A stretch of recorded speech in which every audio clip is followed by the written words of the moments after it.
Oke teman-teman, jadi ini adalah episode spesial dari Science Discord, dari Meme Science juga, karena ada sebuah kumpulan video yang sangat-sangat mind blowing. Ini udah dikirim di Discord, terus juga di Instagram aku di tag-tagin, terus di TikTok juga banyak yang nge-tag. Jadi untuk yang mungkin belum tahu, ini tuh ada sebuah akun TikTok dari ini namanya Tombro Ruim, Mas Tombro Widodo gitu ya.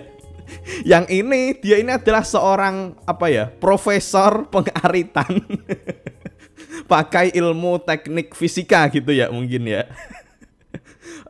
Untuk kalau mungkin ada yang belum lihat videonya, jadi ini akan aku liatin dulu beberapa videonya teman-teman, dan nanti akan aku breakdown, aku bahas penjelasan fisikanya gitu. Oke, ini view-nya gede-gede banget loh orangnya ini tuh. 5,5 M, 4,4 M, 2 M, dan seterusnya. Pokoknya ini lucu lah pokoknya. Oke, kita coba lihat ini dia. Kali ini saya akan tunjukkan cara maintenance atau mengungkal arit sesuai standar prosedur aritmatika. Maintenance arit. Untuk konfigurasi ungkal diletakkan di belapak seperti ini. Pertama kita harus menentukan koefisiensi gerak kinetis. Siapkan ancang-ancang. Besar gaya adalah 1 Newton sepanjang 25 cm. Wow. Gerakan harus dinamis dan presisi. Esek. Dirubung smooth. Perhatikan efek downforce ketika mengungkal. Ngosek terlalu cepat begini akan mengakibatkan arit terangkat dan daya cengkram berkurang. Untuk performa arit yang maksimal, perhatikan suhu air untuk menyiram. Jangan terlalu panas, karena tangan akan melocot. Dan ketika arit mengungkal, disitulah suketmu kena mental. Ya. Ya pokoknya videonya ini Mas Tombro Widodo ini pokoknya kayak gitulah ya teman-teman.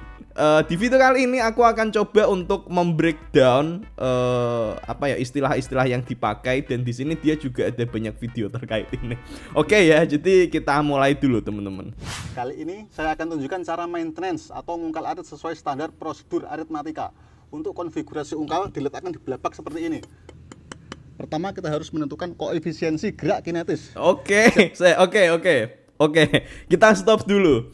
Di sini tadi masnya ini dia menyebut koefisien gerak kinetis. Nah, mungkin kalau kita tarik ke fisika, mungkin lebih tepatnya yang dimaksud sama masnya ini adalah koefisien gesek kinetis, yaitu adalah nilai koefisien yang menunjukkan nanti besarnya gaya gesek ketika bendanya itu dia bergerak. Ini beda sama koefisien gesek statis, yang itu adalah ketika bendanya masih diem. Cuman ya, oke, kita belajar koefisien gesek kinetik di sini. Siapkan ancang-ancang. Besar gaya adalah 1 Newton sepanjang 25 cm.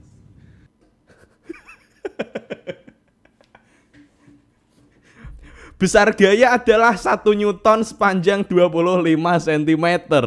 Berarti dari sini kita bisa memperhitungkan besarnya usahanya yang dilakukan gitu ya teman-teman. Kalau kita lihat usaha W itu adalah F kali S, F-nya ini tadi 1 Newton, S-nya adalah 25 cm atau 0,25 meter. Berarti work atau usaha yang dilakukan besarnya adalah 0,25 joule. Itu nilai besarnya usaha yang dilakukan. Gerakan harus dinamis dan presisi. Esek. Dirubung smooth. Perhatikan efek downforce ketika ada efek downforce. Wow. Oke. Efek downforce itu biasanya istilahnya dipakai ketika kita ngomongin tentang gaya dorong ke bawah, yang ini muncul pada mobil-mobil balap, yang itu muncul karena terdapat perbedaan tekanan antara aliran udara di atas mobil sama di bawah mobil, sehingga di situ mobil balapnya itu dia dapat gaya dorong ke bawah yang yang neken biar dia tetap di jalan gitu. Dan selain itu, downforce itu juga bisa muncul karena istilahnya angle of attack istilahnya. Jadi kalau di sayap pesawat atau apapun itulah ya, itu ada istilahnya adalah angle of attack, yaitu sudut kemiringan dari benda itu. Misal ini ya. Nah, ini berarti angle of attack-nya gitu ya. Nah, ini sudutnya angle of attack. Nah, ketika dia bergerak, misal kayak gini ya. Kan ini bisa dibayangin ya, ketika ini ada udara, set. Ini tuh bendanya akan cenderung untuk dapat dorongan ke bawah, ya kan? Set, set. Gitulah ya. Nah, tapi ketika ini dia angle of attack-nya kebalik, set, misal kayak gini, dan ketika ada angin gerak, dia akan cenderung untuk terdorong ke atas. Jadi di sini harusnya dalam proses mengarit untuk apa ya? Memaksimalkan downforce biar dia menggeseknya lebih mantap gitu ya. Yang benar adalah angle of attack-nya harus yang seperti ini, biar dia kedorong ke bawah gitu. Ngosek terlalu cepat begini akan mengakibatkan arit terangkat dan daya cengkram berkurang. Oh, untuk bener kan? Ini tadi dia arahnya gimana ya? Saya ulang-ulang. Ngosek terlalu cepat begini. Oh, oke. Yang pas dicontohin ini, ini tuh berarti gini ya? Digeseknya gini. Nah, berarti kalau kayak gini nanti akan ada dorongan ke atas. Yang ini justru akan mengurangi apa ya? Mengurangi gesekan sama ungkalannya. Akan mengakibatkan arit terangkat. Oh. Dan daya cengkram berkurang. Untuk bener loh ini. Ini mungkin kedengarannya kayak bercanda tapi ini bener. Wow. Ketika arit keungkal, disitulah suketmu kena mental.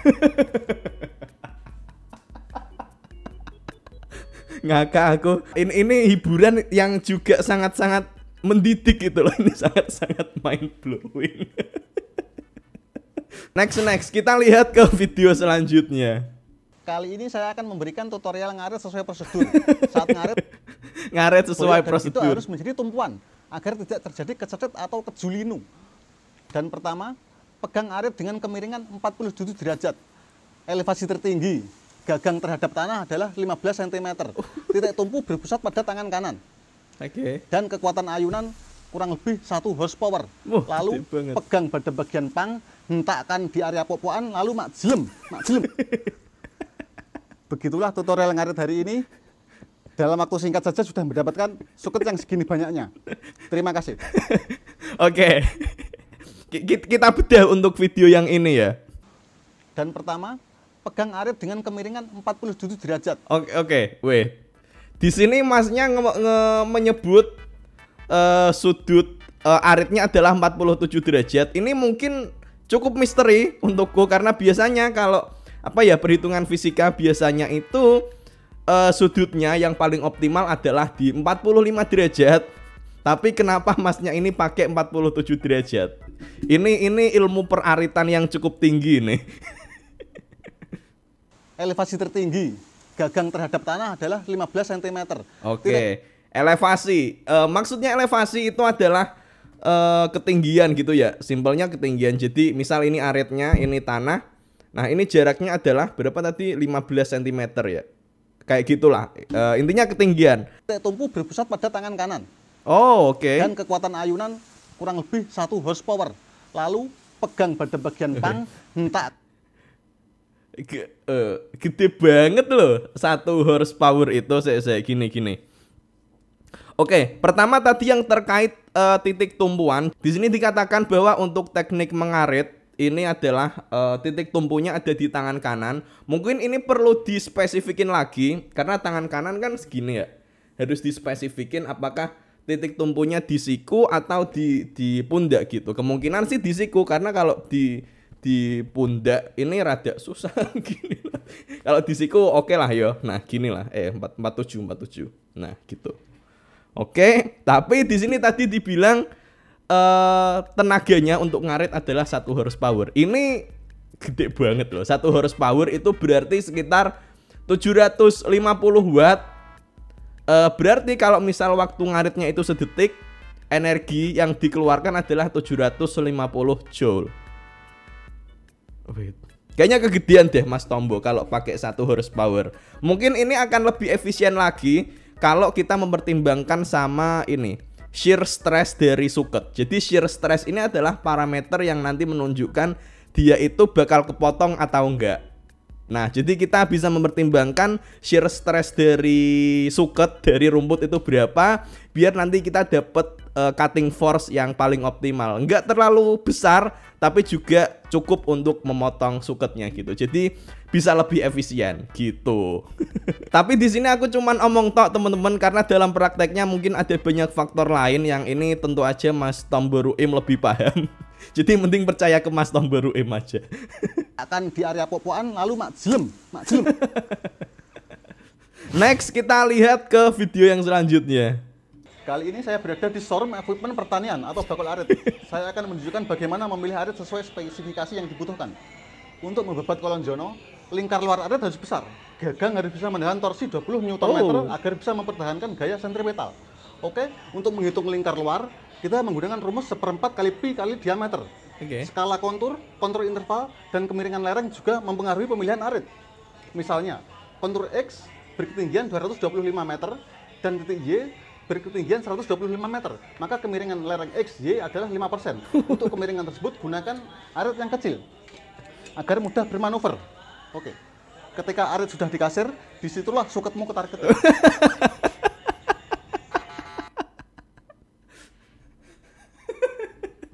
Suketnya ketar-ketir. Oke, kita coba bedah ya ini teman-teman. Untuk membebat kolon jono, lingkar luar arit harus besar.